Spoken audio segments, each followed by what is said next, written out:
Welcome back to Kevin Toll Reads. Hope you're having a great Tuesday. I'm here with the book review of The Ruins by Scott Smith. This was published in 2006. It is in the horror fiction thriller genre.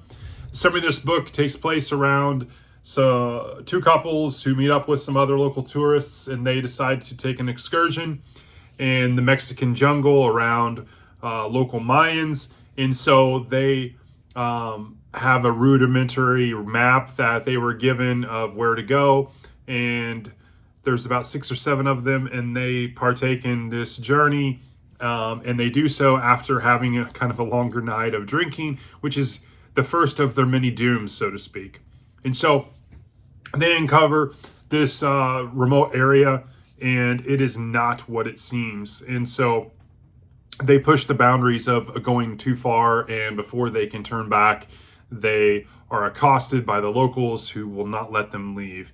And so a lot of things start to unravel, and they start to uncover that this place is not just, pretty flowers and these really cool vines. It's much more insidious, so to speak. And so that is the premise of the story. I'm going to talk a little bit about some of the things I liked, kind of the approach, some themes, some emotions, get into some spoilers as well. But before I do, I will give you my rating. I looked this up on Goodreads. Its overall Goodreads rating is like a 3.68, which I thought was pretty low. I gave this a 4.2 out of 5. I enjoyed it.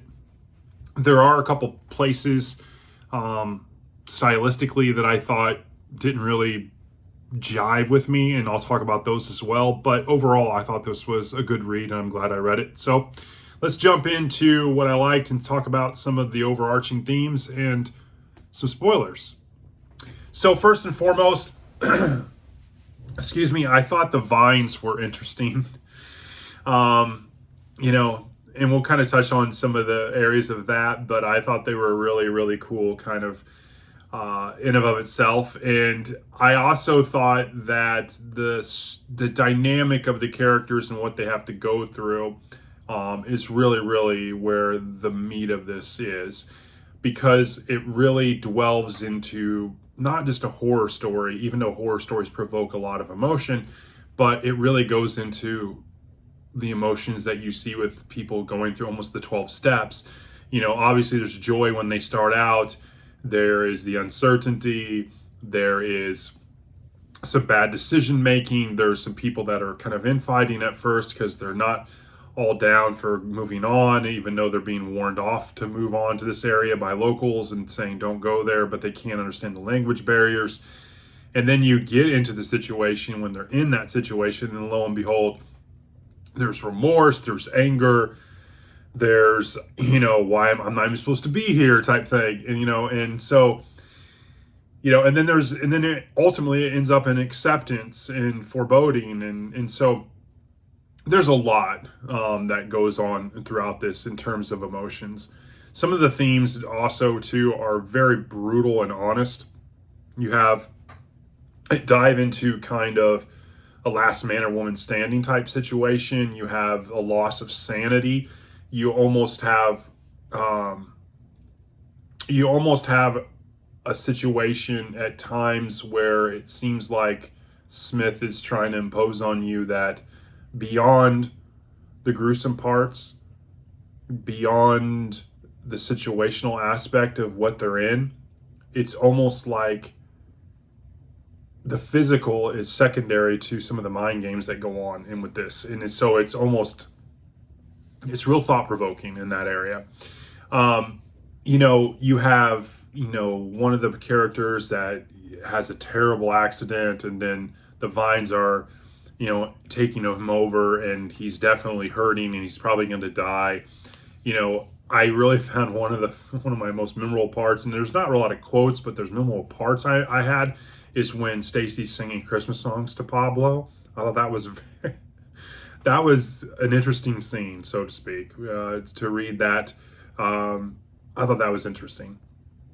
I also liked some of the brutal survival aspects of it. It seems like at the beginning of their plight, Jeff is the only one thinking kind of long term. Most of them are, thinking, they have the situation where they get drunk and on some of the tequila that they find there. And it's like, what are you thinking? It's a diuretic. We need to be thinking about rain, and there hasn't been any rain. We only got so much drinks and water. And so Jefferson's the only one to be kind of thinking ahead long term throughout the early stages of their doom. And so I thought that was interesting. And then kind of the mind games that the Vines start playing when they're mimicking their voices, and they're trying to get them infighting, and it's very psychological, so to speak, in that regard. You kind of see this kind of indirect sociological and psychological experiment. I think Dr. Logan, if he has read this or would read it, I think he would definitely give us a really interesting perspective about some of those themes. But I found that really interesting. Definitely some real world applications as well. I mean, the fact that they're in an area and you don't know the language, which happens to a lot of us when we do vacations abroad, it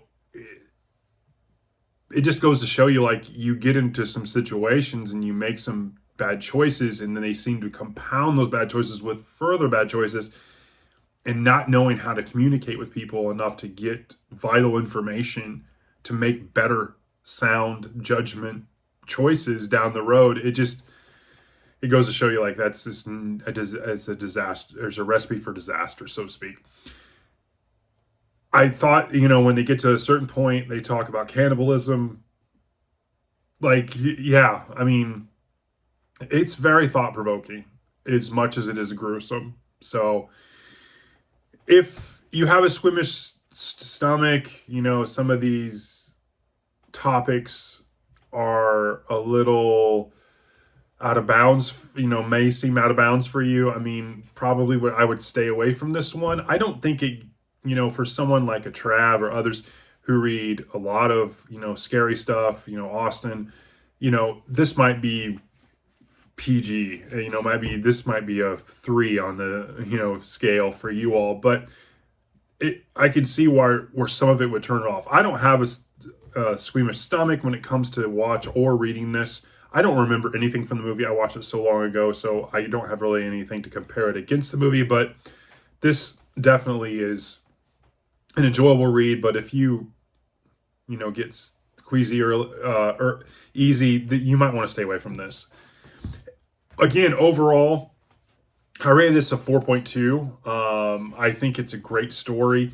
If I could circle back and give you one last thought, there was really only one place that I didn't like, and that was to give kind of the story some meat. And this is a 500-page book. They had to go and do some kind of flashbacks in some of the main characters, and kind of like when they're in that impending doom situation, like how we're going to get out of this type thing, they would have flashbacks to, their earlier childhood or flashbacks to earlier in their lives. And it's not that I didn't think it was needed. It's just that there wasn't enough interesting things in that flashback to seem like it's more than just to add volume to the story, so to speak. And that is really the only place, that's my only dislike from this. So again, The Ruins, Scott Smith, I give this a 4.2 out of 5. Hope you're having a great Tuesday, and I will talk to you later. Thanks.